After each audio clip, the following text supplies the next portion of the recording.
Have you ever heard someone call NEO the Ethereum of China? Let's break that down and bust a few myths along the way. So, what exactly is NEO? Let's answer that clearly.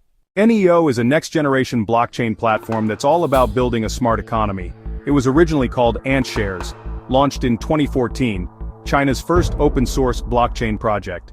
But is it just a copy of Ethereum? NEO supports smart contracts and it supports decentralized apps like Ethereum, but with a different focus. Its real magic is the smart economy. Digital assets, digital identity, smart contracts put real-world stuff on-chain and connect ownership, identity, and automation. Real estate, property titles can be tokenized and traded. Company shares, stock certificates become tradable digital assets.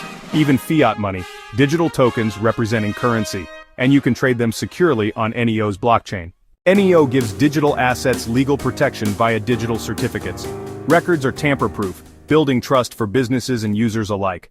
So, is NEO the Ethereum of China? Not exactly. Is it China's answer or something different? Tell us below. Thanks for watching.